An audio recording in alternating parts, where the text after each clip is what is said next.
is episode 290 of the Seahawkers podcast. I'm Brandon Schultz of the Military Seahawkers, and joining me, my good buddy and Montana Seahawker, Adam Emmert. Good to be joining you, man. I was getting a little worried as we went to start the podcast today. I opened up my Skype, and right next to your name, it said, Brandon Schultz, last seen in days. I haven't been seen. I thought maybe something happened. I haven't been seen by Skype in days. That's yeah. I'm glad to know Skype is keeping track of me, I guess. I guess so. Yeah. But good to see that you're alive and well through the Virageddon here. Yeah. And yeah, but you got some Seahawks stuff to talk about? Like, do we really? Because it seems a little sparse out there. It's a little bit sparse, but yeah. We have a little bit of news from these past few days. There's even Jadeveon Clowney news coming across on Wednesday. Not, the news that we've been waiting for, but some news. And I figured we'd use this time to go back and look at the past 2019 season and talk a little bit about the moves that ultimately led up to last season. And if there were some good ones, what bad ones, would John Schneider maybe like to have back, and kind of do a look back at the 2019 season free agency period. Oh, wow. Okay. I was not prepared for that. I didn't know that was what we were doing, but that's okay. I'm just going to wing it like I always do. Exactly. This is your preparation is not being prepared and reacting to what I've prepared. Correct. Yeah. Except for today, I was literally sitting down and I was watching quarterback film from the college QBs in this draft. Yes. The important position that the Seahawks won't need.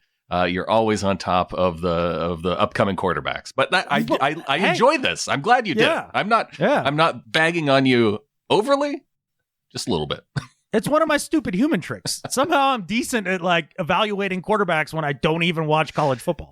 Yeah, that's fun. Don't know how it works, but it seems to. Now we should go back. I might have to go back to past shows and evaluate how you've evaluated, especially. Yeah. Since we've been doing this since we started, I could probably, get a pretty good idea. Like, go back to the Mahomes and Watson draft to see what you said about that. Yeah, so the Mahomes would be my biggest whiff. Yeah. Okay. Yeah. I wouldn't have touched him with a 10-foot pole. He was the wildest QB prospect I'd seen in a while. The ultimate chucker, which was all true. Sure. In what he put on tape at Texas Tech. But little did I know that he'd go to Andy Reid. It literally was like the perfect situation for him. Andy Reid, a guy who actually, wrangled in another chucker named Brett Favre. Exactly. Yeah. He helped with that. Well, with thinking about Mahomes, I also have another bit that I think we'll get to, depending on how time goes. The Athletic put out their top list of, they ranked all the best players at every single number in the NFL. And there's some Seahawks that made the list, so I figured we'd talk about them too. Okay, so they ranked them by number? Like jersey number? Yeah, they took all of the NFL jerseys, double zeros through 99, and picked the top player to wear each number of jersey. Oh, okay. Well, I guess we know who number 3 is. We should probably know who number 3 is. Okay. But we can talk about some of the guys that number 3 beat out too. Okay, yeah, sounds good. All right, well, let's kick things off with our Seahawks news. Ed Dickson, cut by the Seahawks, the tight end, who we didn't see any bit of him last year, really. Thought we might see him, ultimately cut, and the Seahawks still have 4 tight ends on the roster, so that's news, but not big news.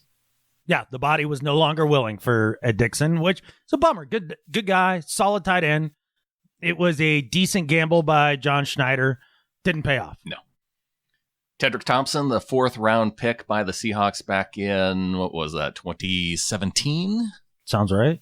I know he was selected one spot ahead of Bears safety Eddie Jackson. That was a whiff by the Seahawks, and ultimately was a guy that the Seahawks were trying to trade. I haven't seen the actual transaction come out, but he was announced that the Seahawks are releasing him, and I feel like this is a move to where the Seahawks say, okay, we're going to allow you to go for and try and find a trade. They did that, and now they've announced that he's going to be released, and then so they wait a day and go, is there anybody who's willing to offer a 7th round conditional pick in the next year's draft? And, maybe if there's a taker, then we'll take that before he's released. I feel like that's the period that we're in now, but then we'll find out, either on April 1st or 2nd that he's been released. Well, I'm a little confused because I feel like I saw the transaction actually reported as injury waived. Oh, Okay. Or maybe it was just waived and then Ed Dickson was injury waived. It was one or the other. Yeah, it was Dickson that was injury waived on the NFL's transaction wire on the 31st. I didn't see Thompson yet, so that's... Okay. I think I'd seen like Condota retweet the transaction. So I think it's done. Okay. But the thing about it is I'm freaking stunned that nobody gave up a draft pick for T2. Yeah, weird, huh? Can't believe it. Yeah, it's almost as though Tedric Thompson was not a guy who any team was willing to upgrade their starting position at anywhere in the NFL. Yeah, you don't give up draft picks for a potential backup. No, I don't think so. You don't do that when you can just sign them off the waiver wires if you are somehow interested for some unknown reason. But two moves that I think we all have anticipated for quite some time. Clears up some cap space, however much that is. I'm sure there's people out there that have reported numbers. Again, to me, they're all magic until the end of the year or end of the offseason. So I guess we'll see what that means. Some people got very excited thinking that, maybe this means they're actually going to sign Clowney. Well, hasn't happened yet because Captain Indecisive has seemingly decided to not decide anything still. I think we do have a decision by Clowney, though. I've seen reports coming across on Wednesday.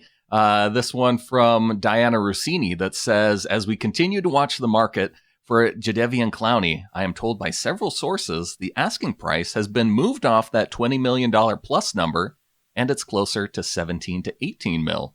This could spark more interest. Also told Titans and Seahawks are still, quote, interested, unquote.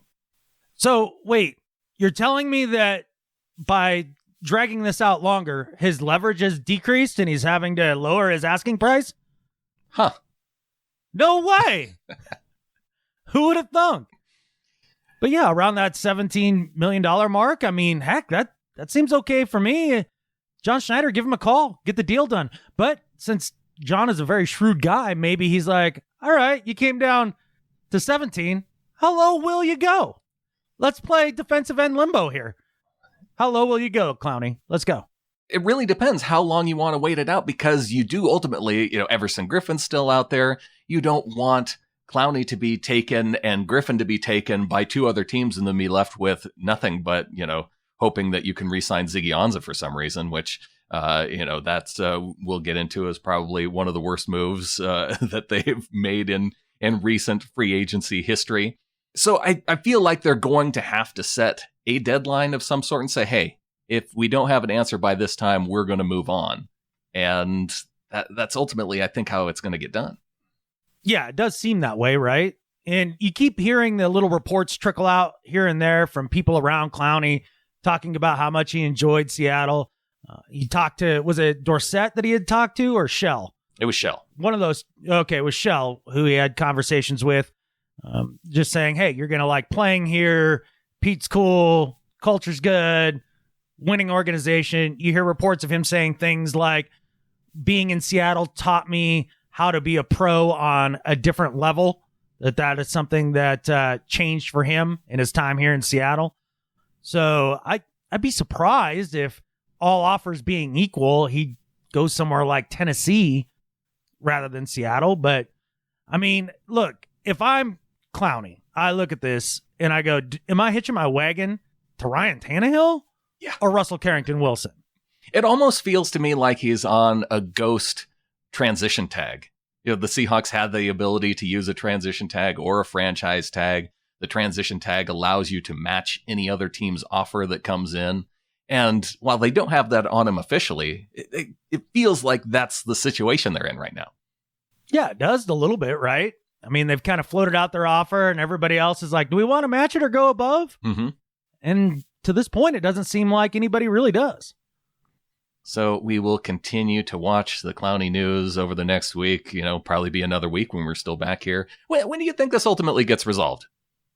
Sometime between now and then. I mean, I honestly don't know. I can't put. I'd be, talking out my butt. Yeah, that's all I wanted. Usual. I just wanted your talking out your butt prediction on when this is going to end. I guess I hadn't looked at, and all the dates now are totally fluid with, coronavirus, right? And, draft is still going to be April 23rd to 25th, but mini camps and off-season training and all that jazz is going to be messed up. I'd be surprised if it doesn't happen before the draft. Okay. I guess if you're just asking my gut feel with no information whatsoever, that would be it right there. It would be weird for it because one of the things that we heard in the past week is that Clowney could be willing to take it all the way to training camp because there's no real deadline. No. But that seems like a long time for the Seahawks to try and wait things out and for other guys out there. Go get Griffin and Clowney. Do both. Right. That would be amazing. I do hear people kind of wringing their hands over some of these second-tier, third-tier pass rushers that are coming off the board now. I mean, Adrian Claiborne's name came up with the Browns. Another very Brown signing. People were bummed out about that. And I'm sitting there wondering why. I mean, I like Adrian Claiborne for about one game a year. He comes out and he has like 17 sacks in one game and then doesn't do diddly squat the rest of the year, every year. Like he's a 1 to 2 game wonder every year. Yeah. That's not somebody that I'm super excited to sign to a contract. I mean, I'd like a little more consistent production, no doubt about it.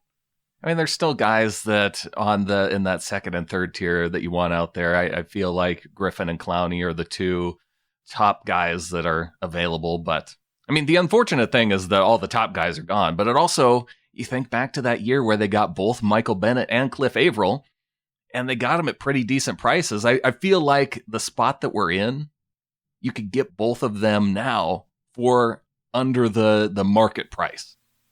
Yeah, I mean, at this point, I don't know about Griffin's leverage in a sense. I mean, he's just kind of waiting on Clowney.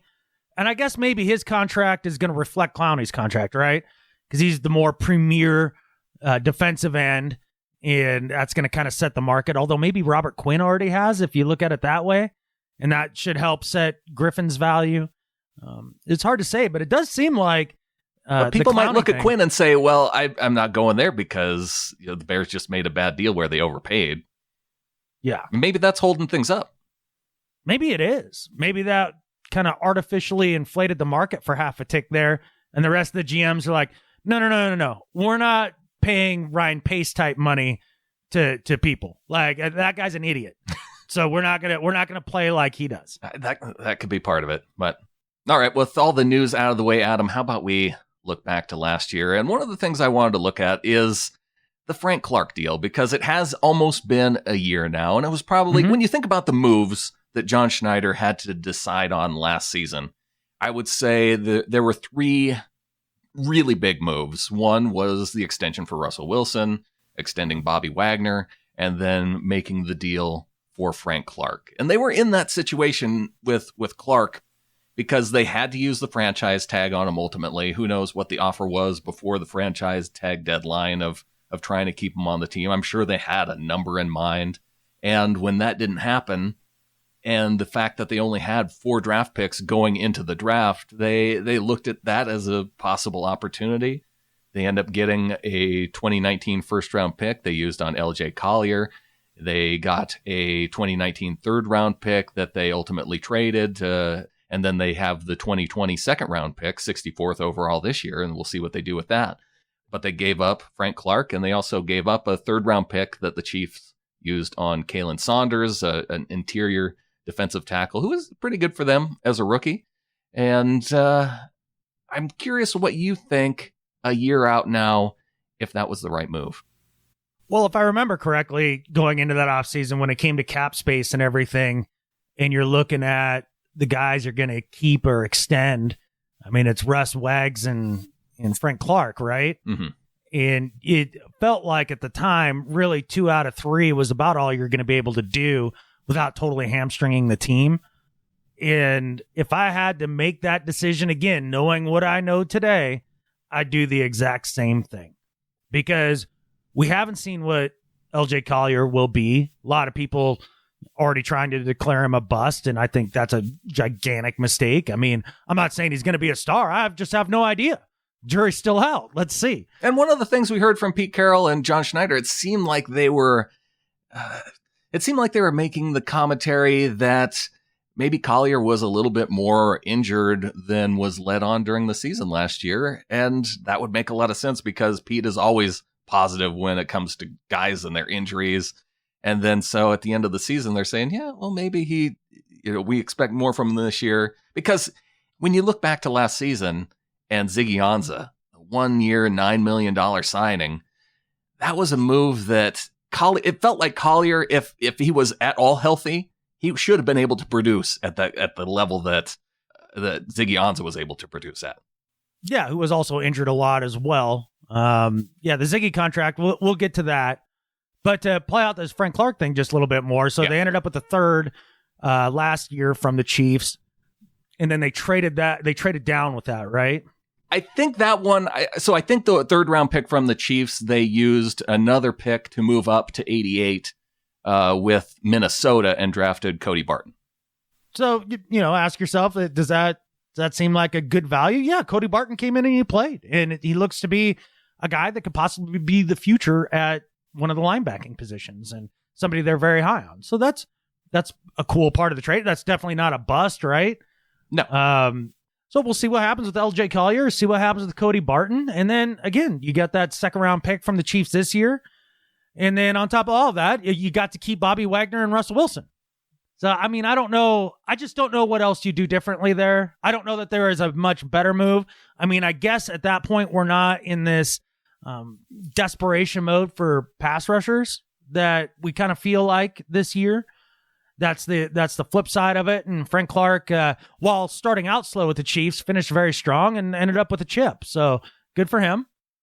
And I guess that's one of those that works. I think it was a win-win for everybody. Yeah, I was looking at his stats, and yeah, he did get a slow start, and Chiefs fans were not happy through 6 weeks of last season. Ultimately, finishes with 8 sacks. And his QB hits, though, were cut in half from his 2018 season with Seattle. He dropped from about 74% of the snaps down to 65% with the Chiefs in 2019. So that impacted his numbers, too. But yeah, overall, good for them, especially being on a line with Chris Jones.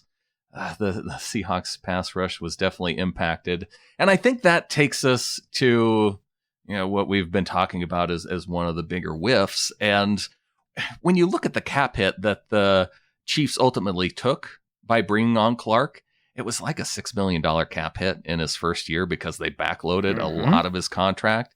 And so when you consider the $9 million it took to bring on Ziggy Ansah to the team, I mean, I guess that's what hurts the most, knowing that you probably could have fit all three of those guys, Wagner, Wilson, and Clark, under the cap. Now, how that would have turned out with the draft, who knows? But that they could have done it. They probably wouldn't have gone out and got Clowney right before the season because they probably would have been tight there. I don't know. Would they have been able to make it work? I don't know. Sure, if you move enough things around, but yeah, I just keep going back to the Ansah move being such a big whiff, and I think it was one that we were kind of excited about at the time last year. Well, yeah, I mean, you talked a little bit about the $6 million cap hit in comparison to the $9 million cap hit for Ziggy, and all right, fine. So for last year, that's the case, but ask yourself this: I mean, the Chiefs are going to be in a much tighter spot down the line with the contract being backloaded the way that it is. I mean, it's going to get difficult for him. That stuff doesn't disappear. No. Like that's how teams end up like the Rams after having a stint of success. Difference being is that Patrick Mahomes is actually good and Jared Goff is, this generation's Joe Flacco. But it's that's how you end up in that kind of salary cap hell and where your team kind of implodes. And that's one of the things that is very impressive about what John has done, and Pete himself with the mantra of win forever, and the idea that they keep us in contention year in and year out, which some people hate. They want us to either win the Super Bowl or 4 games, and that's how they'd like to see the Seahawks go about things. Have a top 5 pick or go to the Super Bowl. One of those swings. I tend to enjoy what we're doing. I like being in contention every year and have a real shot of making a deal like they did for Ansah last year that was a lot of high risk, high reward. I mean, Ziggy was a guy in Detroit that had a couple really big seasons and really wasn't that old. I mean, he's 30 now, so it's not like he was over the 30 hump when they signed him on that 1-year deal. You're talking about a shoulder injury, not something to the legs to affect his speed and that sort of thing.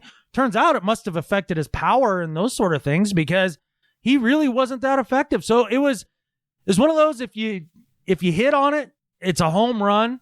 And if you whiff, it's a big whiff. And because you're putting a lot of eggs in that basket, and Ziggy turned out to be a whiff. You can't win them all. No. It's, but I think it is important to go back and take a look at just some of the moves. How, if they moved the pieces around a little bit differently, would last year been a little more of a success? If they would have not needed to bring on, if they wouldn't have needed to take the chance on Ansah, or if they would have just decided to try and go with it with veteran players who were at a lower cost and maybe not necessarily take the risk on Ansah, would they have been able to keep a guy like Justin Coleman? Would they have been able to keep Earl Thomas on the team, who only had a $7 million cap hit for the Ravens last season? So I think that the one that I think I would have liked to seen how it would have played out differently is keeping Justin Coleman, not bringing on Jamar Taylor, who was a huge bust. And I mean, not bust in terms of the amount of money that you paid him, but in terms of the amount of time he was on the field versus the production that you got. I would have rather traded the Ansah deal for Coleman. Yeah, I don't know about that per se. I think you needed to take a gamble. I wouldn't have felt good about it at the time. I don't think that the Seahawks should be paying a lot of money for corners. Yeah. I've said it a million times and I'll say it again. That is the position that they are uniquely gifted at drafting and developing more so than other teams. That just happens to be that position for them. So I don't think you pay somebody like Justin Coleman the type of money that he got.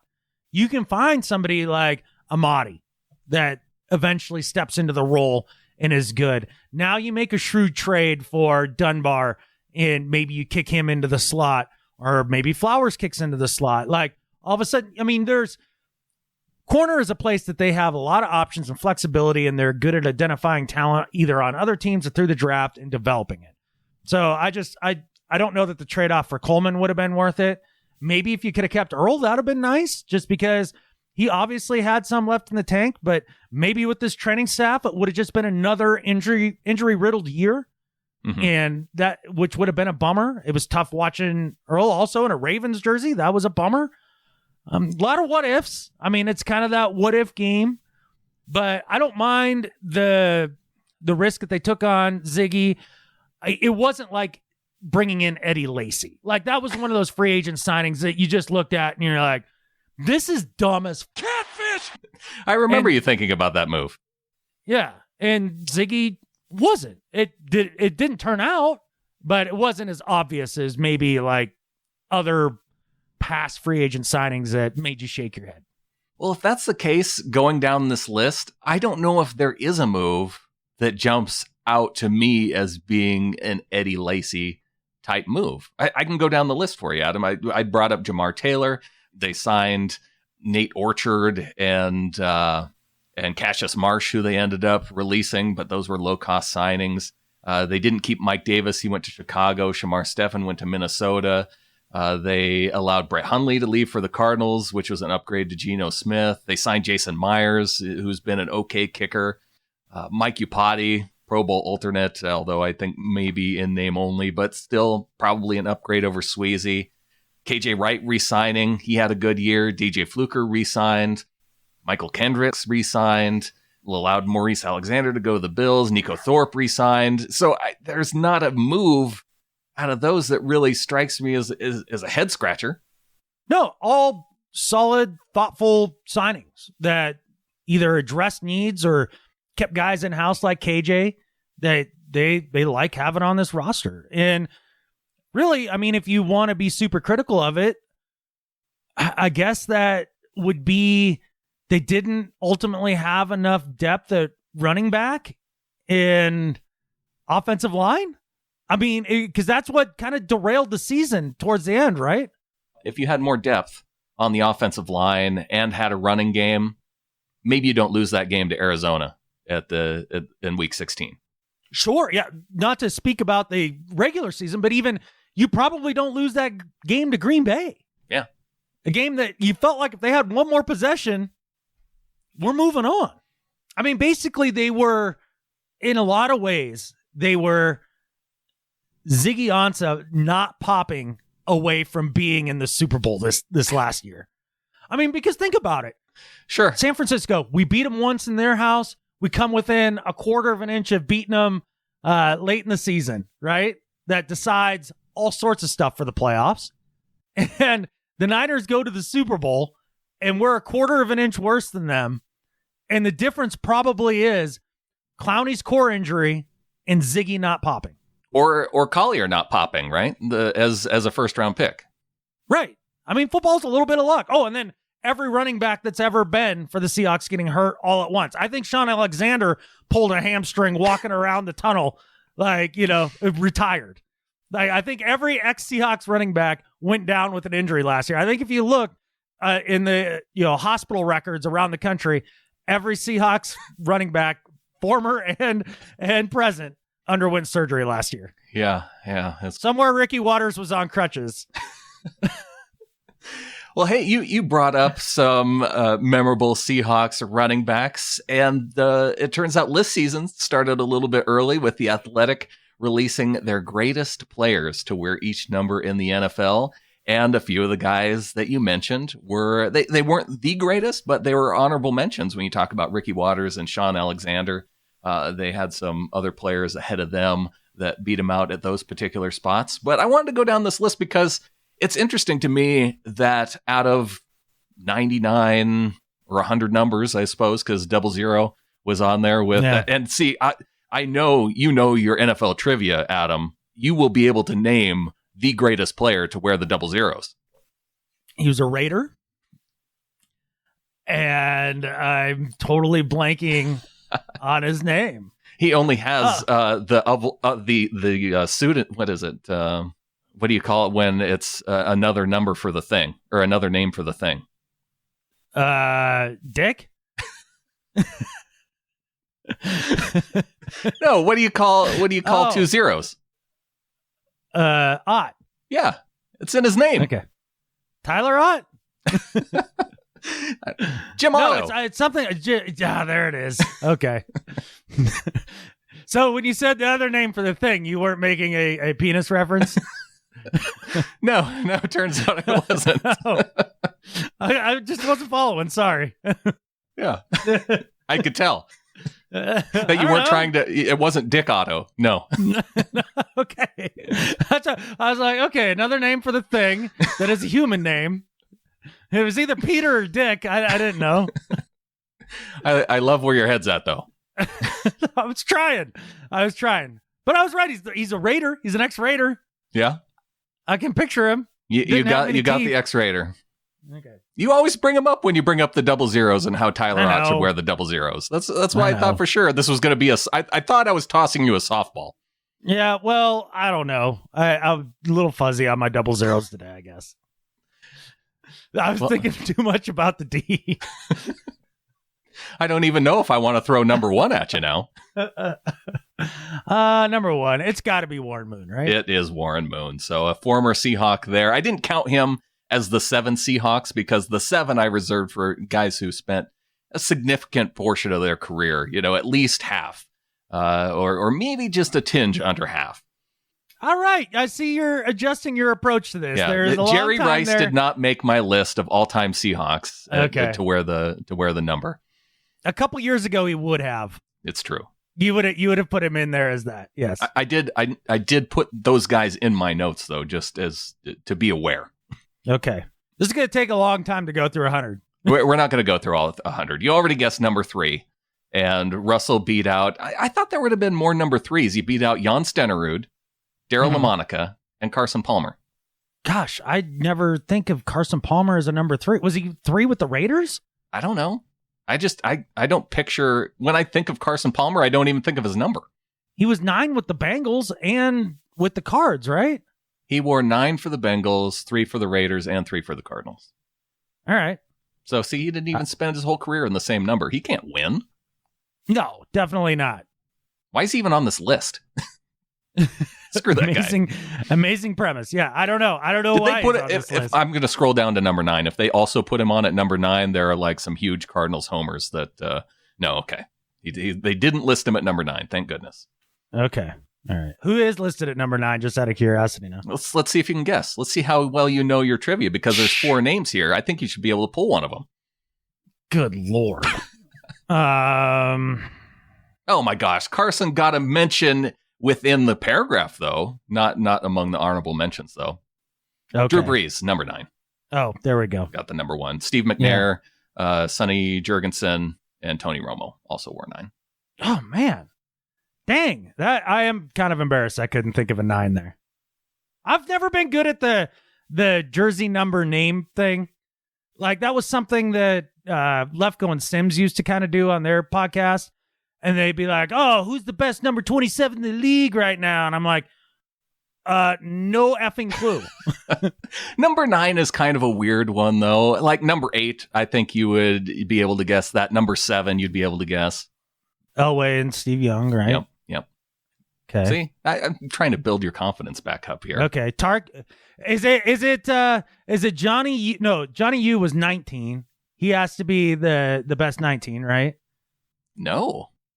They got him at second best. What? Lance Allworth. Okay. All right. I'd still choose Johnny U, but Lance Allworth was amazing wide receiver, no doubt about it. Like, I can't be mad about that. They did reference that it was a difficult decision in the paragraph. All right. So Montana's got to be 16, right? Yeah. Guess who's 15? This was wild to me. And you mentioned his name earlier. Oh, really? Yes. Oh. You've already mentioned it in the previous 30 minutes. You've probably mentioned it in the top 5 to 10 minutes of the show. Wow. Okay. I that's how much I pay attention to what I say. It's not Dave Hostetler? No, it's not. I don't even see him on the list. No, they have Patrick Mahomes as the top number 15. Okay. Yeah. Over Bart Starr. Oof. Isn't that tough? Like, Mahomes has had a good couple seasons, but come on now. That feels like some recency bias there. I think maybe by the end of Mahomes' career. Yeah. I mean, you never know what's going to happen. Yeah. I'm just saying there's a chance that you could put him above Bart Starr. Maybe that was based on future production. Like there was some sort of model put in place there. They're doing professional modeling for football careers? For football careers now. Yeah, Why maybe. not? What else are everybody doing? We're all sitting at home. All right, let's go to number 17. And I like the fact that Dave Craig, he wasn't the number 1, but he got an honorable mention. So I had to throw that out there. Not Steve DeBerg? No, they didn't even throw DeBerg into the list. They Phil Rivers. Yeah, I was gonna say River was Fouts. No, Fouts was 14, right? Yeah, Harold Carmichael got the nod for the top guy. Really? Yeah. Over Rivers? Over Rivers. Huh. I mean, I think of Harold Carmichael as like a Hall of Fame player, no doubt about it. It just because he was so huge for a receiver back in the day. It was kind of more of a freak show. So they deferred on the recency bias to Phillip Rivers, but not to the reigning Super Bowl champ, the Mahomes. Yeah, not the reigning Super Bowl champ. So I don't know. Well, I guess if Rivers had a Super Bowl chip, then maybe he would have got it. Yeah, maybe.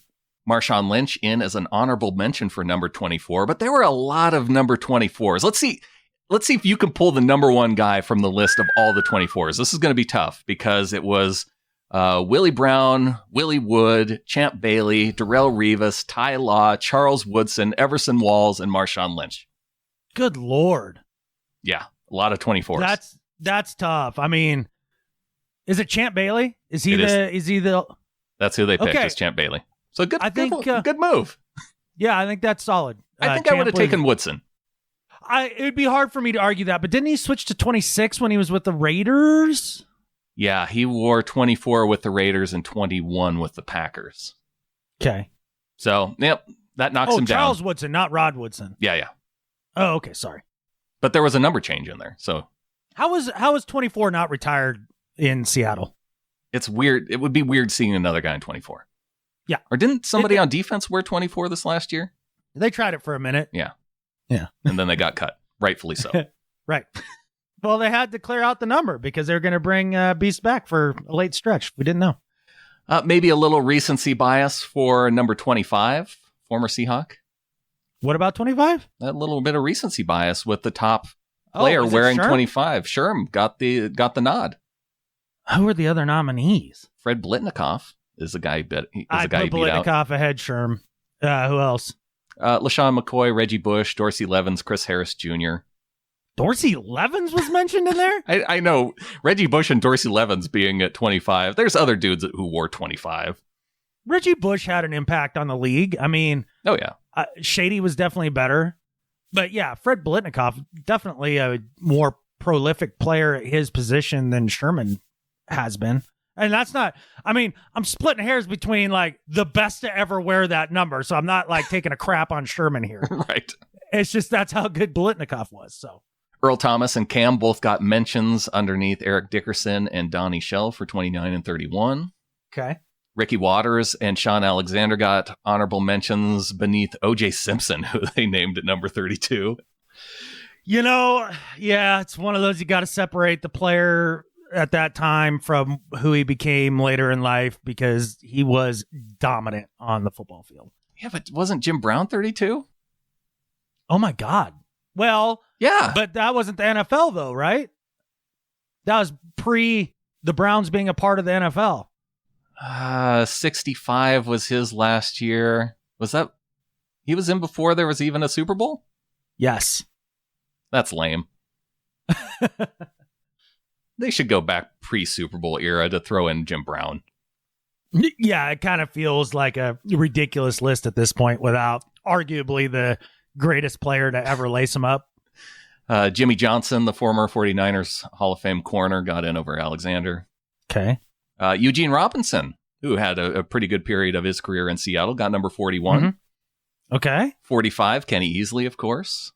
Not a lot of competition since it was Gary Fensick, I think, was the only other guy who was named. All right.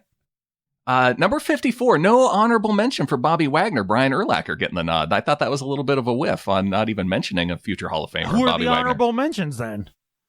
Chuck Howley and Randy White were the only other two listed as honorable mentions. Okay, I don't know anything about Howley, but I do know a fair amount about Randy White. Very good player. I believe there were other people on that Dallas defense that were better players, whereas Wags, I mean, he's been the heart and soul of this defense for a couple years now and has been the best at his position for 3-4 years. I don't know how he doesn't overtake Randy White. Give me a break. And Howley, if you know, he was an NFLer through before most of the time that there was an NFL, 58 through 73. Longtime player, though. Well, that makes me feel better for having no clue who that guy is. Yeah. Of course, number 71. I mean, who else is it going to be? Yeah, how many other great 71s are there? They listed Jason Peters, Tony Baselli, Fred Dean. Okay, yeah, they got the right one. Yeah, in 13 seasons, Walter Jones gave up only 23 sacks and was called for holding only 9 times. That's the one, right? 9 holding penalties in 13 seasons. Right. And Affetti has what, double-digit penalties every year since his... Well, they're not all holding in his defense. Still. Yeah. How many false starts do you think Walter Jones had? I bet not very many. He had a half of a false start. There was one play where the center forgot the snap count and everybody moved and they just had to call it on somebody. And they gave it to They happened to call it on Walter. And it really wasn't his fault. So they only gave him a half a penalty on that one. Don't look that up, but it feels true. It feels true. All right, we're almost through the list here, so I'm glad folks are hanging in there. But Dan Deerdorf at number 72, I just throw him out there because Joe Nash got an honorable mention for wearing number 72. Fantastic. Well-deserved. The greatest, second greatest Tecmo Bowl player in Tecmo Bowl. Oh, my gosh. He was the guy that you wanted at the nose in Tecmo Bowl. Yeah. Yeah. The perfect spot, too, because as in Tecmo Bowl, I don't know if you're like me, I wanted to rush the passer every single time. Well, because all you had to do was you could do the dive, like right past the center, and you could blow up, the majority of plays, especially if it was a pass play that was from under center. You could just wipe out the quarterback before he even hit his second step in the drop. Any running play that was up the middle destroyed with that. So if you're playing Tecmo Bowl and you really wanted to be competitive and have some fun with people, you had to eliminate the use of the nose tackle by the human player. You had to choose a different one. I usually went to the edge, and I think it was Sinclair. Was he on the edge? Oh, if you played with the Seahawks? Yeah, I believe he was. Yeah. No, but I would, or who was the other guy that was on the edge? Somebody fast. It's been 2 years since I've played Tecmo Bowl, so it might be a good time to get into it. Might have to bust that out today. I actually found the Nintendo yesterday. Yeah, all right. Yeah, it was MIA. It was in my Jeep. It was underneath the seat. Oh, geez. For some unknown reason. That's a really odd spot to put your Nintendo. Well, it's the newer, the small one that's like sure. the size of your palm, right? And it's in its little case. And we take it and we'll plug it into the camper TV for like rainy nights, right? There you go. And so it just ended up under there, I guess. It's the girlfriend's fault. I blamed her. Joe Nash's fault. We can blame him too for taking us off track. He knows what he did. Steve Hutchinson at number 76 beat out Orlando Pace and Steve Wisniewski. Ooh, I gotta disagree there. You think Pace gets it? Yeah, I do. Number 80, they picked a guy named Jerry Rice, who I think played for the Seahawks for a minute. Who? I know, Steve Largent. they whiffed big on, but there's some real competition at number 80 with Largent, James Lofton, Kellen Winslow, Chris Carter.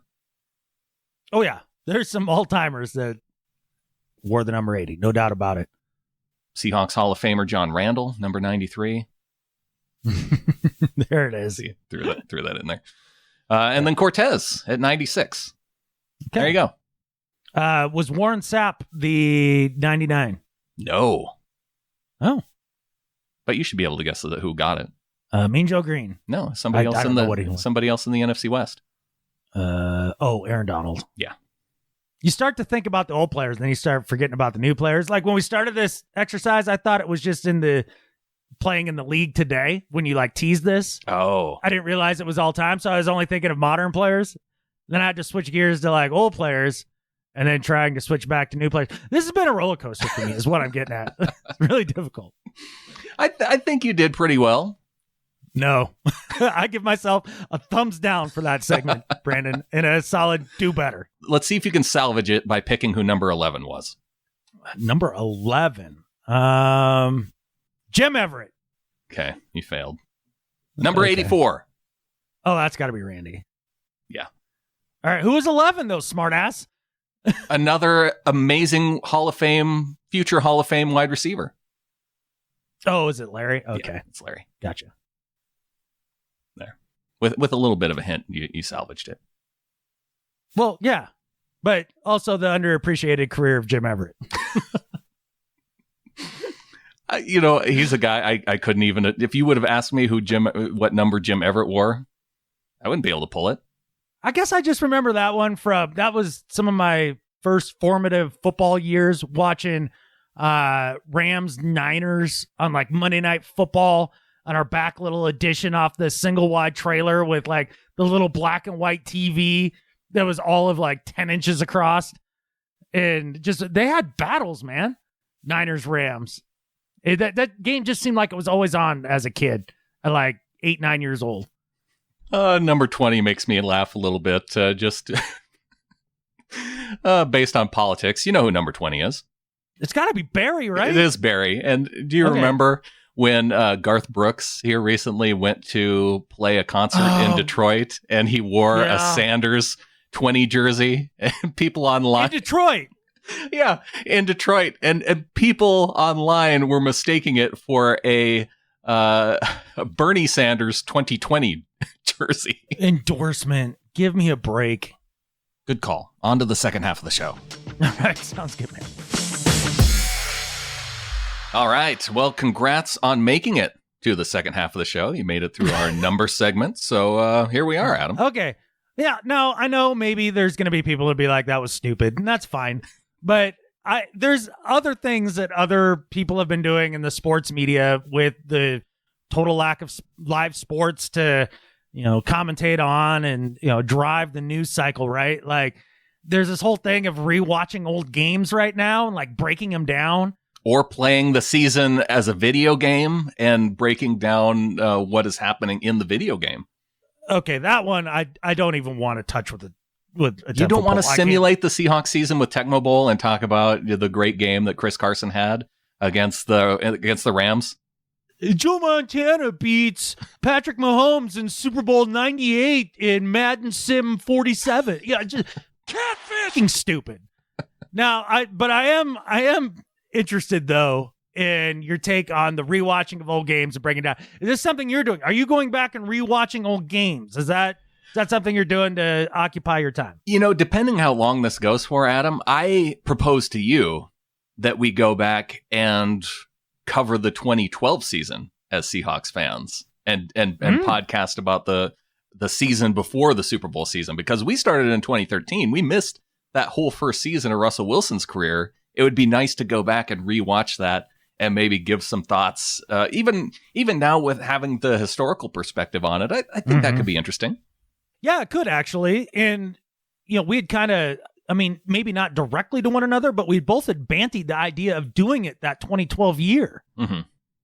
I was sad that I didn't. And I kind of think you felt the same way. And then we stumbled upon doing it in 2013. So maybe, yeah, it's almost like a lost season of podcasting that we were meant to do, just didn't. Right. Well, I think it was because you and Jared started in 2012, and maybe I don't remember if you started at the beginning of the season or partway through, but it was definitely in that time frame. Yeah, I think it was like mid-season or so. Yeah. That was a snarky ass show. Well, we have some NFL news that we can put here in the second half of the show. Playoffs officially expanded to 7 teams starting next season. Yeah, so I didn't look a ton into that, but my basic understanding is that there's an extra team for each conference, right? And now the 2 seed no longer gets a bye, correct? Only the 1 seed will get a bye. Okay, I just want to make sure I understood that correctly. Yeah, you got it. You nailed it, dude. Okay. Yeah, I kind of dig it. Rams would have got in this last season.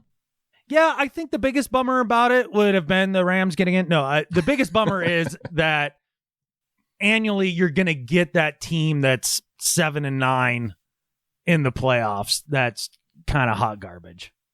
But then sometimes it might be fun because it might be that team that like really turned it on towards the end or got healthy towards the end of the year. The only sub 500 teams that have made it in the past 10 years have been division winners, though. That's true. It helped to keep all the non-division winning 7-9 teams out because you had to win the division to basically make it in at 7-9, right? Okay. Now you could do it without winning the division a little more readily. But I think that all of the teams that would have made it in the last 10 years would have been above the 500 threshold. The Steelers would have made it at 8-8 last year, though. Yeah, that's true. And it would have been fun to watch their no quarterback team try to compete in the playoffs. That'd have been great. Well, didn't it happen the year before? Yeah, a little bit. It definitely we had a bunch of no quarterback teams competing in the AFC. No, 2 years ago. It was 2 years ago, the Final Four that featured the names of like Kirk Cousins and Nick Foles. And was that 2 years ago or 3 years ago? I think that might have been 2 years ago. I was thinking of the first round when it was a dude who was backing up Deshaun Watson, I think, versus... Are you thinking of Hoyer, like TJ Yates or... Yeah, it was like TJ Yates backing up Watson, who was hurt, versus dude who was backing up Roethlisberger, who was hurt, and just made for a terrible wild card game. So I guess we get to look forward to more of that. Is that what you're saying with this new playoff? I hope not. Yeah, me neither. I hope interesting teams get in. But I like it in particular because the NFC West being the best division in football, you're going to get more of an opportunity to sneak in the NFC West if you can't win the division. Right. I do fully expect us to win the division this upcoming year. I think we should be the odds-on favorite for that. I know a lot of people will disagree with that, but just the history of Super Bowl losers and and all of that stuff for the 49ers doesn't bode extremely well. And I don't see the Rams getting better this offseason at all, which is fun to watch. Yeah, the odds makers agreeing with you there. You know what we should look at next week is the actual odds-on favorites for the entire NFL for each division. I mean, at this point, right, the NFC South has to be Tampa Bay, right? They are not the odds-on favorite, though. They saw Drew Brees last year, right? And they don't have Teddy Bridgewater to come in and rescue him anymore. I guess maybe if they play Taysom Hill a bunch, I don't know. Drew can't throw it down the field anymore. And it's not like Tom really can, but he can do it better than Brees still. Yeah, most of them have them as 1 and 2, but New Orleans is the number 1 as far as the odds-on favorites.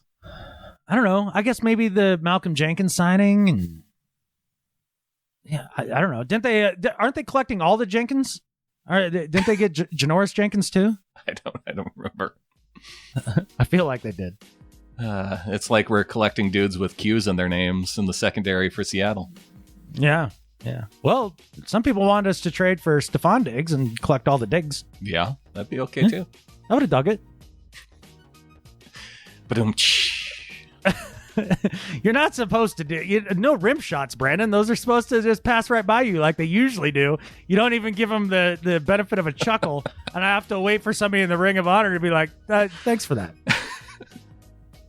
Well, see, I have to throw that in there to make sure people knew that I got it, because other people are like, "Oh, Brandon, you're letting those whiff by you," and I'm you're just not amused. I get it. That's fine.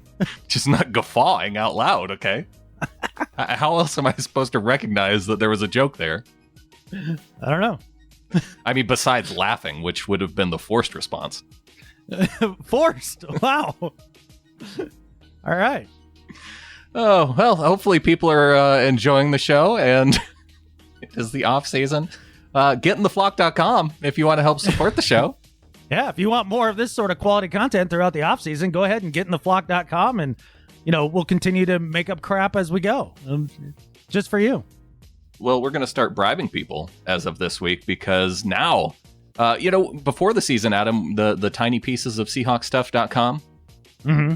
Well, Flocktimus Prime went and registered that domain, and now you can go to tinypiecesofseahawksstuff.com if you are a member of the flock, or you can just go to getintheflock.com and look for the April giveaway post. But this month, we are giving away a tiny piece of Russell Wilson jersey. So it's a Russell Wilson Obsidian Galaxy Gear card. And it's number 56 of 100, and there's a little white piece of Russell Wilson jersey in there. What is an Obsidian Galaxy Premier diamond Obsidian card? Galaxy Gear. It's I don't know. It's a card. It is. It's not even shaped like a rectangle either. It's like an hourglass shape. What happened to Tops or Score? Well, this is Panini. No, that's a sandwich. What do you mean? What is a panini? Or is it a sandwich, a sports card sandwich that has some jersey mushed in the middle of it? Yeah, there you go. Panini's been around forever, dude. Don't act like you don't know. You've never heard of Panini cards. No, I'm not acting. I literally have never heard of that. Okay. Well, you're just not a card guy then. They've been around. I used to be. I used to have the binder, the 3-ring binder. My prized possession was the Score Barry Sanders rookie card that at one point was worth like $50 back in the day. I don't know what it's worth now. I don't know where it is. I still have pages and pages of Chris Warren football cards. Oh, you know who my big whiff in football cards was that I thought was going to be great and got in early with all the rookie cards and thought that I was going to be a genius? Dexter Carter for the 49ers. For reals. Yeah. Yeah, as a young, 6th grader, 5th grader, something like that, I was all in on Dexter Carter. I thought he was the next, Roger Craig, the next big name in that Niners offense. Well, I did pretty well then, because my two guys were Emmitt Smith and Chris Warren. Okay, yeah, well, better than me. I got in on Barry early, though. Okay. I paid $5 for that card. But, yeah, and then I just had a bunch of Bills stuff. Mm-hmm. I think I threw away every Dolphins card I ever got. One of my biggest whiffs was trading away a Dan Marino rookie card. Ooh, ouch. Yeah. Ouch. That's when he had like the mullet curls coming out the back of the helmet too. Traded away for some old-timey baseball card that wasn't worth anything. Some backup catcher in 1942. No, I think he was a starting pitcher. I think I can even remember Bud Adams. I think it was definitely Bud. I can't remember if his last name was Adams, but Bud Daly. Bud Daly. Yeah, that's a name you don't hear anymore. Is Bud. Not enough Buds out there. There's going to be a whole generation of Buds born about 9 months after Vyrageddon, I think. You think so? Yeah. Yeah, Bud Daly. He played in the league for 10 years. Bounced around from Cleveland to New York. Gotcha. Okay. There you go. That was good for Bud. He lives on with my memory of trading away my Dan Marino card. Yeah. So how are you holding up through all this, man? Like, I find it personally hilarious right now. Everything that's going on with the way people are acting about not going to work on the daily and like being at home and not being social. And like the amount of freak out that people are having over all of that. Because for those of you who don't know about my job, like basically I'll go and work for the weekend. Now I work my balls off for the weekend and it's really hard. Yeah, 12, 14-hour days. Yeah, at least, right? Yeah, I mean, they go up to 16 sometimes and it's dirty and I'm beat up when I come home and all that. But I make the kind of money that I only have to do that on average about every other weekend. So I go weeks at a time without really leaving the house much or hanging out with friends or doing that stuff. In fact, like they talk about social distancing and like going on a hike and doing all that stuff out in the woods on your own. That's what I do anyway. This is all what I normally do for the most part. You haven't changed anything. Yeah, I just cut down on my gas station runs, right? So yeah. I'm not there as much. And I'm watching everybody else lose their catfish over this sort of thing. And I'm like, welcome to my life. This is it. As a basically semi-retired hermit, this is exactly how I normally live. This is how some of us live. Yeah, I know even for me too, with my job being primarily remote anyway.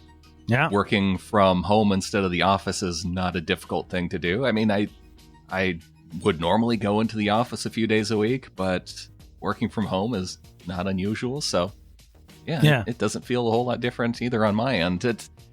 There are people though that are in tough spaces, I think, because if you imagine the family who is, the mom who's works at the grocery store and the dad works at the convenience store and the kids are home from school, like that would be a tough position to be in. Okay, yeah, no, that's totally different. That's not the type of freak out that I find hilarious. That's the type of freak out where I go, God damn, that's got to be tough. Yeah. No, the ones that I find funny are the ones that, like, they're just at home with their family and they're just having a hard time, like, not going out every other night to see their friends and stuff. Yeah. Like my daughter is a prime example of this. Like, she's livid pissed that school is closed down. Like, just can't handle it. Is just frustrated as all hell she can't go out and see her friends. Mm-hmm. Why do I have to be punished for not seeing my friends just so the old people don't die? Shut up, millennial. She's not even a millennial, I guess. But no, I think it's the next one down. Yeah, the Homelanders or whatever the hell they're called. Yeah. Here's what you do. I was thinking about this because my youngest daughter struggles. Like, she's calling her, both my mom and my wife's mom on the phone every day, talking to grandparents and, wanting to talk to friends. See if she volunteered to call like the old folks home and just talk to people on the phone. I mean, if she's a social person and just wants to strike up a conversation, I'm sure those people would like to talk. I could see your daughter like just calling up the home up on Buffalo Hill there and just being like, "Hey, this is Brandon's daughter. Can I just talk to somebody's grandma?" I just want to talk to a grandma. She could do it all day too, I think. Oh yeah, no, anyone in particular? No, just any grandma will do. No, They all have the same corny catfish to say. So, for me though, I did one of the things I did over the weekend. I actually even took some leave from work just to have an extra long weekend, just to feel like it was a little bit of a vacation. Mm-hmm. And I put together an old, you know how they sell those like mini arcade machines, like Street Fighter or Mortal Kombat? Mm-hmm. I got one of those, and I put in a Raspberry Pi, which is a really small computer. It's called Raspberry Pi. It's not Pi. I know you're thinking it. You can't eat it. And you put... I'm already disappointed that you got something that's called pie and it's not pie. Like, that would be very disappointing. But you can put on all the old-timey arcade games. And so last night I was playing the Ninja Turtles arcade. I was playing Rampage with my daughters who had never really played Rampage before. I got NBA Jam Tournament Edition on there. So you bought so it's like an arcade-looking machine. Yeah, like a stand-up arcade machine. It's not full size, but it's like, I don't know, 3/4 size. So how does that work when some games require more or less buttons, or is it just kind of a generic one that has enough different controls on it? I got the Street Fighter one, so it has 6 buttons. Okay. And so you can play pretty much all the games with at least 6 buttons. Okay. I didn't know what the max buttons were for an arcade game. There might be more. It can't play. I found out that like trying to play Golden Tee or playing the bowling games, because those all had like the roller balls. Yeah. You can't get like one of those rollerball mouses and like... You can get it, but... Mouses. There's a freaking word. I should be a podcaster. A rollerball mice? Yeah. Wouldn't that be it? Yeah. Yeah, you can get them, but I didn't go that hardcore. Okay. But you couldn't really hit it like you did the Golden Tee roller, you know? Where you kind of get the big wind up and you wham, you know? To really tee off. Yeah, plus I would have to drill an extra hole into the board, and I didn't want to take that risk. Yeah? Hey, are you bad with drills, or like, do you have accidents? Or I mean, there's only so much money I wanted to put into this investment. Like, if I ruin that, then... I see. Hey, that's why I found the old the new old Nintendo, right? That I have all the games loaded on. It's great. Yeah, it's just like that, except you're playing on you get to actually pound the buttons and use the joystick, and it just adds a little element to it, especially playing a game like Rampage. Well, that sounds fun, man. Yeah. Yeah, for me too. Like, this is great because all my jobs have canceled for the next 2 months. And it's like, oh my stars, dare me to go hide out at the cabin for 2 months. Yeah, that's not hard for you. No. Okay, I'll go. Oh yeah, hey, well, going back to gettingtheflock.com or tinypiecesofseahawksstuff.com, if you go there, and if you're a member of the flock, you can comment in the comment section, give a Go Hawks, and any of our flockers in the Ring of Honor level and above will also get a 6-ounce bag of coffee, as long as they're in the U.S., because shipping anything bigger than a card overseas is not cheap. Mm-hmm. So I'll ship the coffee to any U.S. address, and either My Morning Hakra, which is our podcast flavor, or the flavor that I'm now referring to as the Please Don't Sue Me blend. I like it. I like it. They both have a ring. They're very different rings, but yeah, you'd be pretty stoked to have either of those, I would think. They're very tasty. And I think we'll let that go until April 14th, and then we'll pick a winner on one of the shows in the second half of April. All right, cool. CampCreekCoffee.com if you want to check out where the coffee comes from. That's our family-owned shop. My brother and his wife. CampCreekCoffee.com is where the coffee's coming from. Yeah, man. I can't really vouch for it because I don't drink coffee, but I'm told it's good. I can. It's good. Sweet. It is. Endorsement done. Absolutely. Yeah. You were talking about the Hakra thing, and I realized something. Being out at the cabin the other day, went for a hike up the ravine, and this hawk flew over and like screams at me, right? You know, does the hawk noise. Yeah. Kind of like swoops in. I don't know. He was mad for whatever reason. But no. I don't know if you do this or if anybody else does it. Like every time they see like a hawk, like on a fence post or whatever when you're driving around, almost every time without fail, I think I either say out loud or think to myself, "Go Hawks." I like it. Yeah, I yelled "Go Hawks" back at him. Maybe that's what it was. Maybe he wasn't mad. He was just, maybe he saw your Seahawks hoodie and was Go Hawking you. I think that probably was it. There you go. Yeah. And then I saw him the next day and he was cool too. So yeah, on the same page. Devin in North Hollywood emails in. Follow Devin Curry at Devin Curry on Twitter. Says, "Hey guys, I'm nearing the end of my freeloader status. So I thought I might buy a little more time by sharing this interesting bit of off-season content. Thanks for putting this out there for all the distant 12s and keeping us connected to home, especially in times like these. Go Hawks." And so we have some homework here, Adam.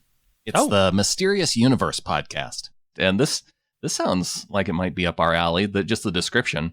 In the 1970s, the U.S. military believed they could create a super soldier one who could use psychic powers to walk through walls, disarm the enemy through telepathy, or kill a goat by staring at it.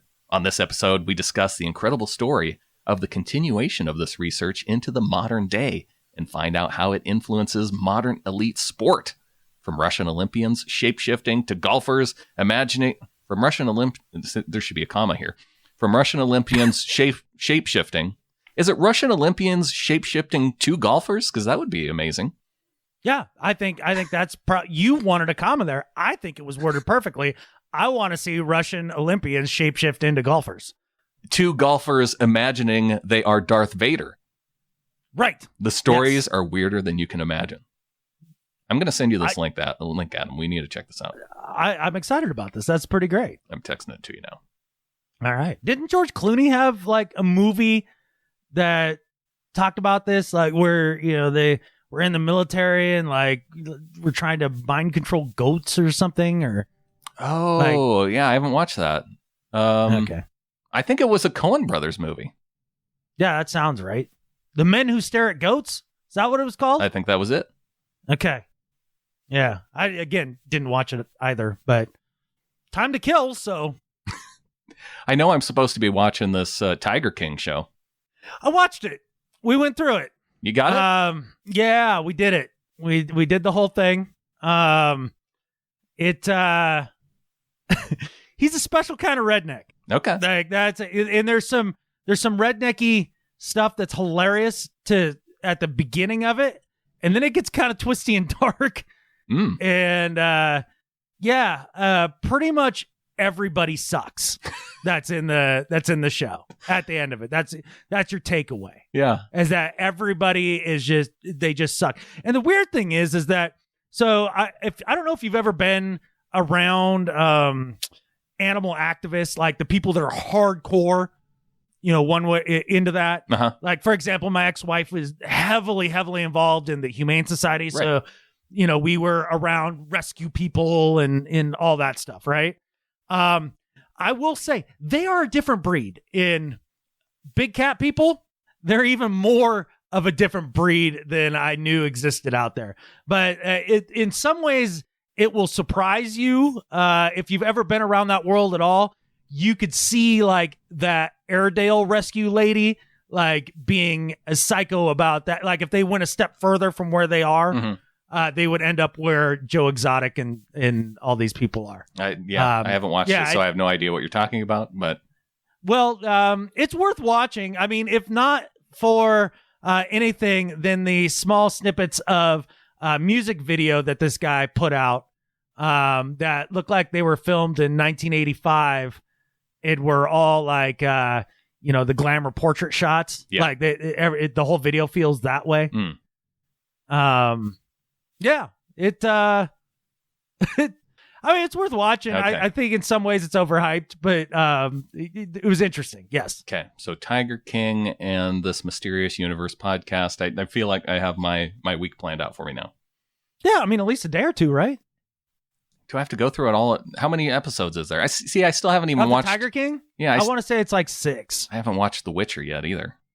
The whatter? The Witcher on Netflix. Like, do they turn people into witches? Like, what is a witcher? That's the dude. That's the guy who played Superman plays the Witcher. Which Superman?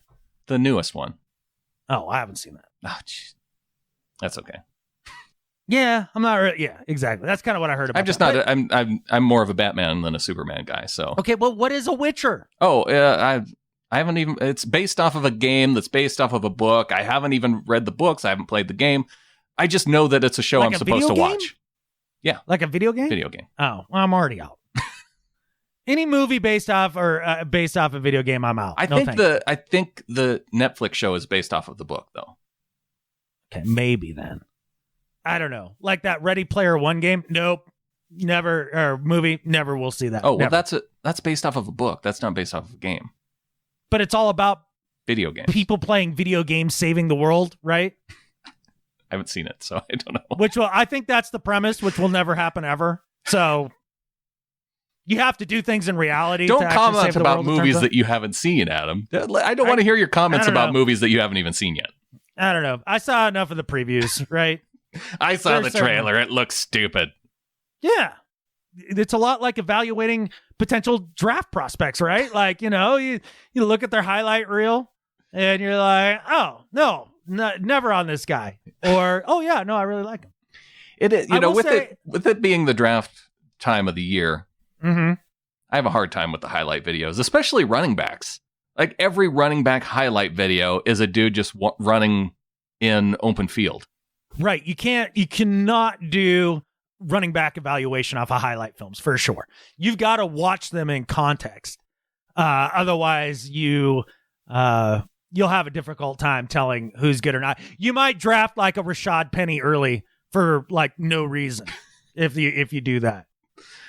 But every one of those guys too, you go back and you watch a regular running back game and they all look the same. It's, 3 or 4 yards, getting tackled. College football? Huh? I disagree. In fact, my biggest draft crush that I hope that we do draft late, because I think he'll probably slip. I was watching Joe Burrow, right? Trying to, get my evaluation up on him, and thumbs up on Joe Burrow. Yeah. Like, not a lot to not like there.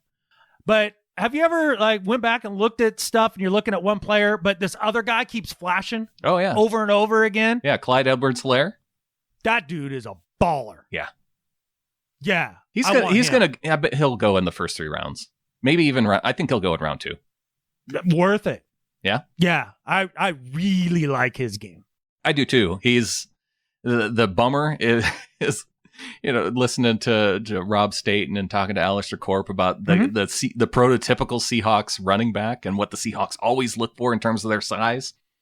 And Edwards-Helaire is underneath that size. And so whether or not they'll move from the way they do things normally and go for a guy like that, I think that'd be fine. But don't they also look for guys with special traits that are just kind of off the charts? Like, and then the size be damned. I mean, hello, Russell Carrington Wilson. I mean, in Edwards-Helaire, his lateral quickness is special. Yeah. And maybe in a year like this, where I don't know. I go back and forth. I'm really curious to see how they go with things this year, because if this will be a year where they haven't been able to go to pro days, where they haven't been able to bring people to the facility, I think they are allowed to talk with players over Skype a little bit more than in past years. So they're able to have those face-to-face conversations. But I wonder, based on those conversations and watching tape, if it's going to shift some teams and what they usually look for. Yeah, that'd be difficult. I mean, they did already have the combine, right? And do all the interviews there. And that seems to be where most teams make their formative opinion about a guy and his makeup, right? Sometimes you'll see they'll have the draft visits, right? Like leading up to the draft, and the guys that they're either further intrigued by or maybe have a few more questions, they're obviously not going to do that. But again, you can do that over freaking Skype. Yeah. Like, people act like you can't hang out over Skype. You know how I know you can? We do it every week. Yeah, it's true. And we record it. It's really not that different. No, and I think more people are probably realizing that now. I've seen a lot of people doing like drinking parties in Hangouts. Yeah. Yeah. I know there was a suggestion to do that with maybe some of the Ring of Honor folks. Like, I don't know. Yeah, Clinton was saying that Zoom is doing their premium level version where you can have like up to 100 people in the same room. Holy Hannah. Yeah, okay. And they're giving that away for free right now to use. Okay. But StreamYard, which we use sometime, you can bring in 6 people. So that sounds more manageable. But yeah, I think you get much over 10 and it turns into a bit of a catfish show, right?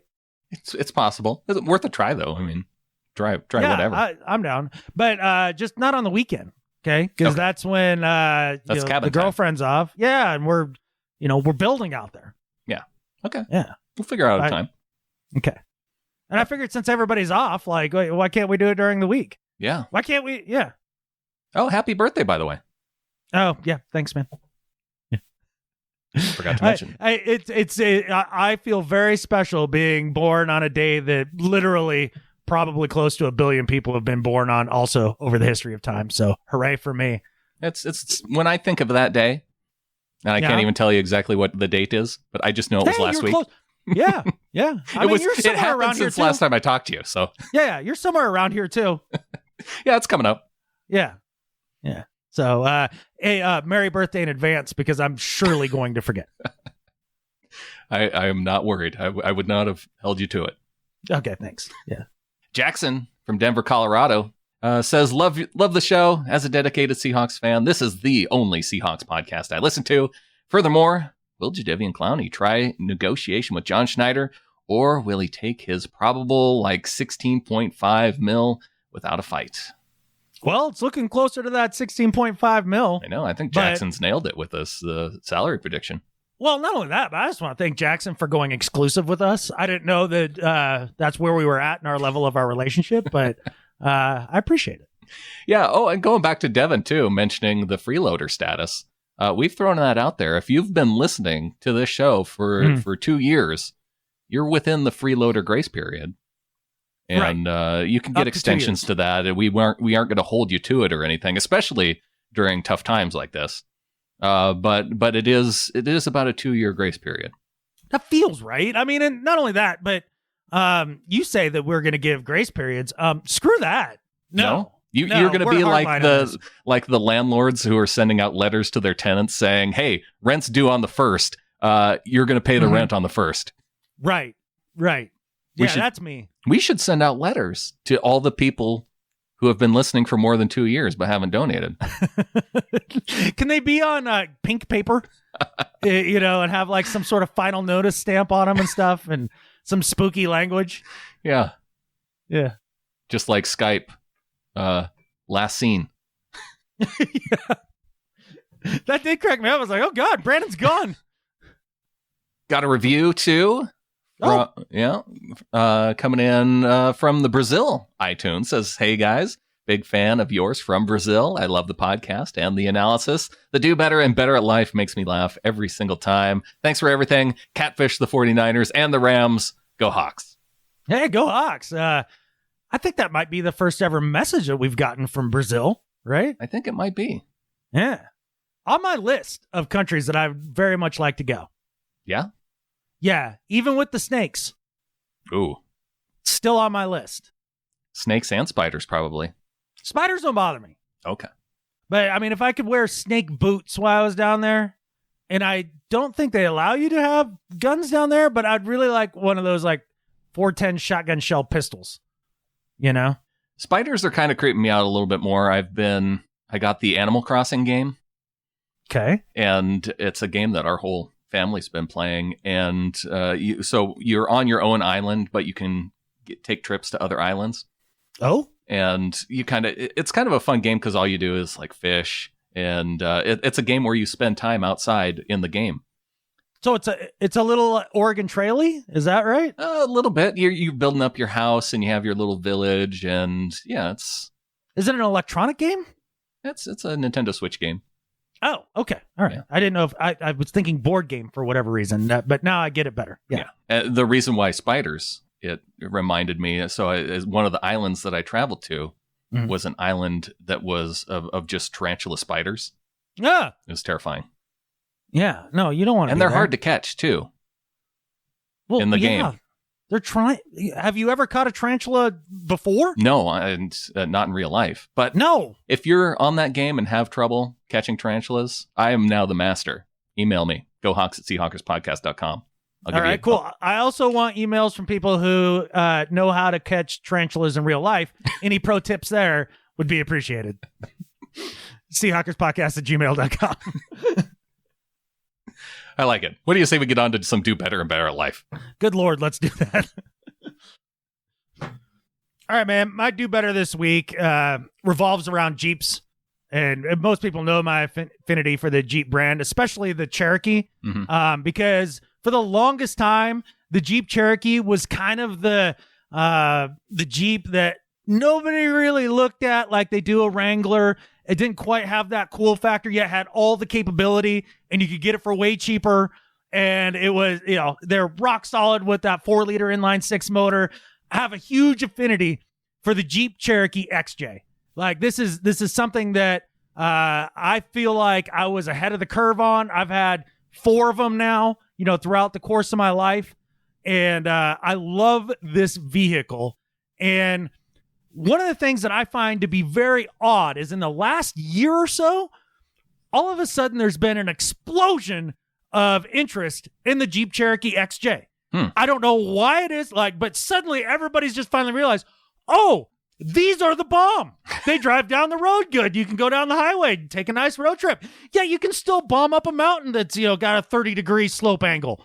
You can bomb through that, mud hole. It's got 12 inches of clearance. It's bulletproof. And it got glass all the way around you. You can actually see out the freaking car like you used to be able to. Mm-hmm. Remember when your car had windows bigger than a donut? That's what the XJ is. And now it suddenly exploded in popularity to the point that, according to Jalopnik, it's a online publication that deals with vehicles and stuff. During the pandemic, there's been an increase in the stealing of Jeep Cherokee XJs. Oh, no. Because the value's been going through the roof, and now these older vehicles that don't have much for security, let me tell you, are being stolen basically right and left. So for all you a-holes that are out there stealing Jeep Cherokee XJs, people love and cherish these cars more than you would ever know. You're being a dick, and do better.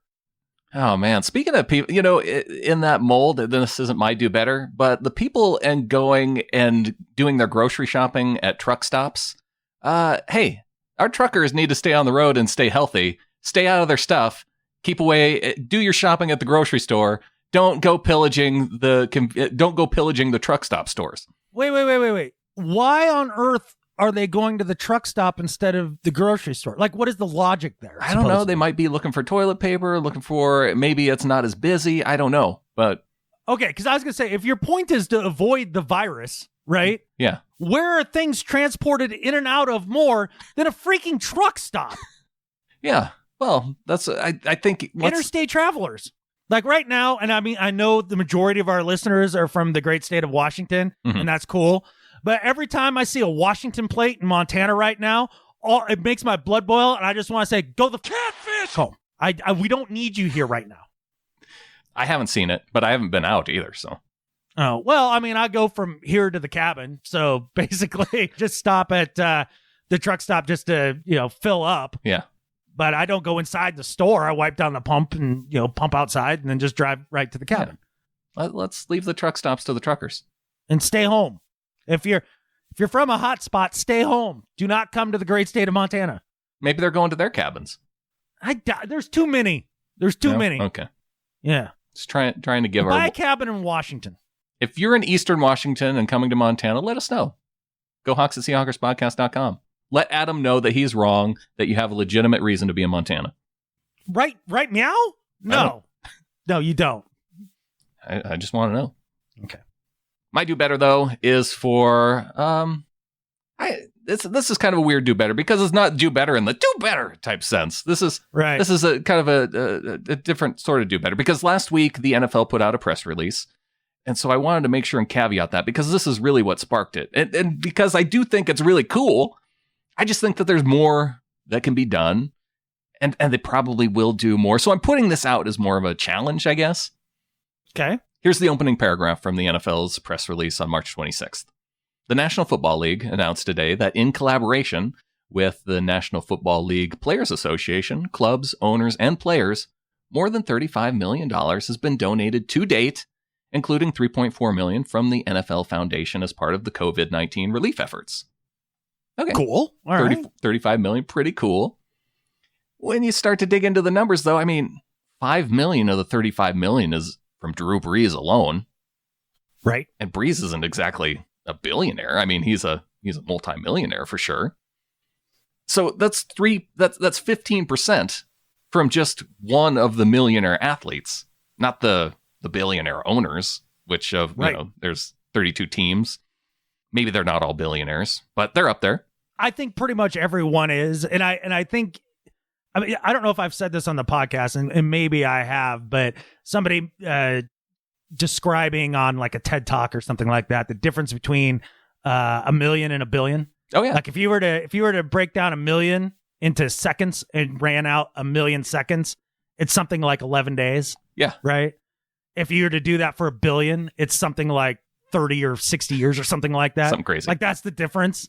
Well, yeah, and I'll put it into perspective just from, for a billionaire, because what is $5 million for a billionaire? I mean, Drew Brees can afford it. He's doing all right.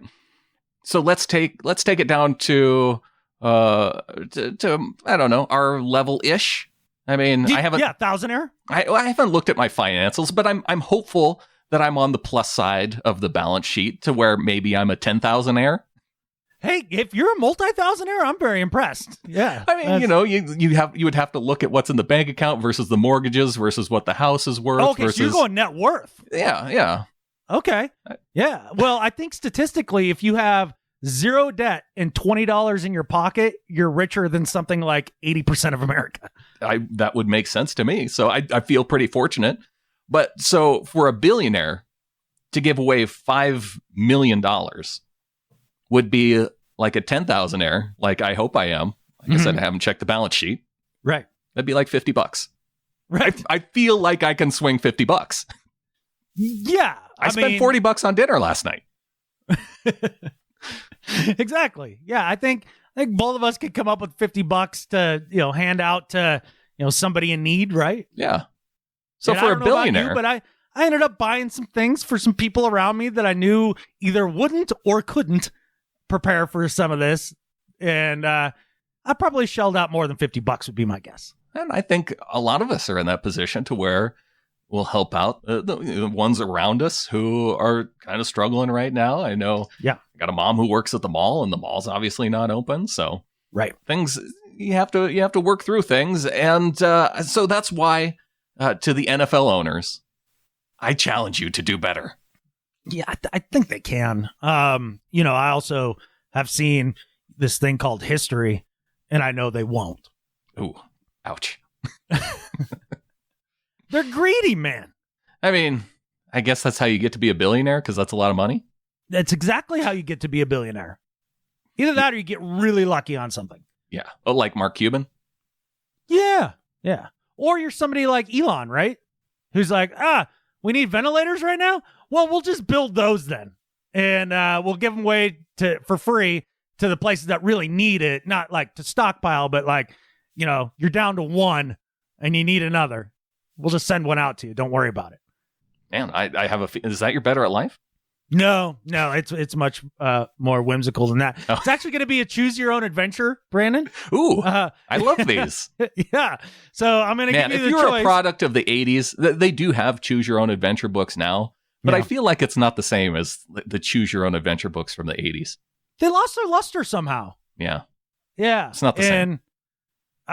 It makes me, one of the things that this whole situation has made me want to do is go to the used bookstore and just load up on boxes of old books like that. Like all the old Choose Your Own Adventures, Louis L'Amour, Tom Clancy, and just like boxes of them and store them up at the cabin. It's a good spot. I think that would be good. But all right.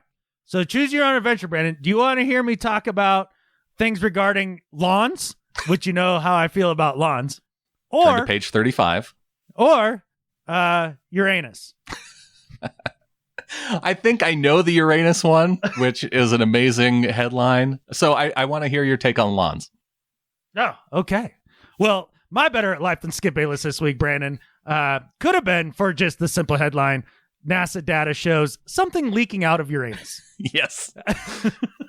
I think one of our Ring of Honor members shared that for you. Did they? I missed it. Oh, okay. All right. But instead, my better at life than Skip Bayless this week is for CNN and Matthew Ponsford for writing an article, with the title "Designing an End to a Toxic American Obsession: The Lawn." And he goes on to break down the absolute absurdity and stupidity that is the lawn. Like he goes into, like, in the state of California, where, I don't know if you knew this, Brandon, not a lot of water. No. You look around, no water. It's a problem.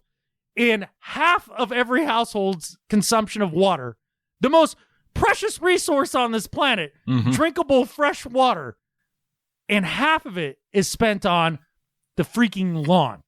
To take gold grass and turn it green instead of just letting it go gold. Yeah. And then you got to mow it more, which is, it's so freaking stupid. Yeah. So this whole article is talking about how the sheeple of America are now waking up to this. And instead of, just having this stupid lawn, they're starting to create mini ecosystems in their front yard with a diversity of plants and wildlife that are maybe native to that area that don't need extra watering because they're used to the amount of water that falls out of the freaking sky. Okay? It seems to work. Uh-huh. And so they go on to just describe a lot of the different ways this is beneficial to you and your time, B, the environment, and C, just logic, and kind of put it out there for people to maybe change their ways. And for that, better at life than Skip Bayless. We got to get the HOAs on board. Yeah. Well, that is not the culturally acceptable area in front of your house, because the grass is, somebody back in 1642 decided that short grass is nicer than long grass, and long grass is ugly, even though it's not. But pay me $2,000 a year to be the chairman of the HOA to let you know that you have to waste time, resources, in the environment on your stupid lawn. I don't even think that you pay HOA fees where you're at, and you still have someone up your butt about it. Yeah, it's one of my big motivating factors for taking this 2 months and adding on to the cabin so that I can then go there full time, where I do things like, let the bear grass grow, or all the native flowers that pop up. Really, the only thing I have to do is pick the knapweed. That's it. And guess what? It's beautiful. I'm glad that you found an advocate, though, through the media on this. I think, like I said, I think the sheeple of America are starting to wake up to the farce and conspiracy that is the American lawn. The Jeeps have gotten the Emmert bounce to where now people are stealing them. Mm-hmm. And now if just the golden grass can get the Emmert bounce now. Yeah, it's starting to. And then look, right now, the way I lived my entire life is starting to look freaking genius. And people are like, why in the world do you have 2 months of food stocked up? Because this. Why do you have a month and a half of toilet paper stocked up? Because this, which, by the way, is like one case, all right? Not like 46. Yeah. All right? Why do you have a self-sustaining cabin in the woods with solar panels and a well that you dug and all that? Because this. It's all coming around to my way of thinking, which has taken 41 years too long. Well, moving on to my better at life. I like how there's no follow-up to that. That's great. You've already sold me on this. We don't need to. You don't need to win me over on this. What do you want me to follow up on? I don't know. You're so smart, Adam. You're right. All of your thinking to this point through life has finally paid off. Congrats to you. Yeah, I'm good looking. You're unattractive. I'm smart. You're dumb. All that stuff. Okay, all good. Glad we got that out. Thank you. I forgot that you were fishing for a compliment there. Moving on. Someone who's not been fishing at me for a compliment, Vincent Parker, our member of the Ring of Honor. If you haven't, go to our Facebook page, facebook.com/Seahawkers podcast. Check out Vincent Parker's work that he's done in his quarantine painting studio. Because he took a photo that I shot of Marshawn in 2014 playing against the Broncos, and he turned it into art. It's Marshawn Lynch busting through the hole. Clinton Bonner gave it a title, says, "You ain't tackling beast mode with just arms." And Vincent Parker did this on a 10x8 piece of wood using acrylic paint. And it is incredible. If you go to the Facebook page, it shows the painting above it and then the actual photo below. And the amount of detail that he fits onto a 10x8 is pretty incredible. And he's working on another one too, and one that I think is going to be a hit for our military Seahawkers crowd. So for Vincent, using some of his quarantine time to do some Seahawks and Seahawkers themed paintings, better at life than Skip Bayless. His work is really good. It's been pretty amazing to watch him kind of display some of the things he's been working on. He did ask for suggestions, however, in the Ring of Honor. And I'm a little disappointed. I mean, and I like your photo and everything, Brandon. I'm not trying to tear that down or anything. It just felt like the wrong Marshawn photo to use. Like I kind of wanted the photo of Marshawn at the end of the Beastquake run, jumping up into the air and grabbing his groin. The crotch grab photo. Like that's kind of what I was looking for. But this was cool too. I don't have a photo that I took of the Marshawn Lynch Beastquake. Well, that's okay. I mean, he can be inspired by somebody else's photo online. That's right? true. So go to the Facebook page, and he's taking comments there too. Go ahead and share what you think Vincent should work on next. Right. Seahawks related, of course, right? Sure. Okay. Or whatever. I mean, you can find inspiration from anywhere, right? Yeah. Like I saw, I want to say it was somebody, a listener of the show had on their Facebook page, and they were like, okay, take the Googles and put in your first name and then glamour shot. Oh, yeah. And then whatever pops up, right? And mine was a dude, of course it's soft focus because they all are. It's a glamour shot. Yeah, with a mullet, with this kind of like unicorn hoodie that was pink with like little pink hooves that went over his hands too that he held up in front of him. It was that was fun. Oh, I see it. That is incredible. Yeah, I felt like that one fit, and so maybe Vincent could do a rendition of that if he feels inspired. Yeah, a glamour shot of Adam. No, not of me. Although it's not of that guy. Of that guy. I did get you can probably see behind me, Adam. I got, remember when Becca sent that drawing? I got it up behind me on the wall now. No, it came in the frame. Oh, it did? Okay. Yeah. I didn't remember it being in the frame for whatever. No, it was in a frame. But it looks nice. Your podcast room looks nice. I can see you have taken some of this quarantine time to do better in that aspect. As you can see, I have not. Maybe it's time, especially if we're going to do a hangout. Yeah. Clean that. You better clean that up. Yeah, this is out of control. It's kind of become the catch-all room. Well, with me doing more work calls, I figured I should have it cleaned up a bit. Yeah. I don't know about your choice of the shoe tree in the background, though. I had some. I have some food storage under the bench over on the other side, so I moved the shoe tree. But okay. I'll probably move that back over out of the shot. Gotcha. Okay. Or maybe just put it in the garage. Look, I will say, Brandon, as we do embark on this adventure with all of the mainstream media now doing this stuff from home, what you got going on there, far superior. Yeah, I can even throw on a light on myself. I don't have it on just because I don't need to be. Yeah. Because I don't need to be blinking over and over again. But look how much of a difference that makes. Oh, yeah. When I throw a light on myself. Yeah, it's even color balanced nicely. Yeah. You got that nice Rembrandt lighting going on there. I would maybe suggest, something to soften it up just a bit, like maybe if you have a pillowcase or something you could, drape over. But this is coming from me who, I've got this just atrocious overhead light that makes my forehead glow and accentuates the fact that, any one of my next haircuts could be my last because it's going away quickly. Yeah, usually in the summertime, you open up the shades and you get the nice outside light coming in too. Oh, I could do that. Yeah. But all right, it's not hard, people. Yeah, I guess some of the listeners when we do our hangout, they'll get to see all of the wonderness of this, all of our lighting conditions in our various studios. Mm-hmm. Yeah. Yeah. If people don't know, my office isn't actually. It's a converted mudroom. Yeah. Between the garage and. And you would not in a million years would you guess that thing was made out of mud, man. It's beautiful. It's amazing. Yeah. When you put up, just some drywall. I mean, don't they call that cob? But I don't know. Who knows? And with that, there's only one thing left to say. Go Hawks. Go Hawks.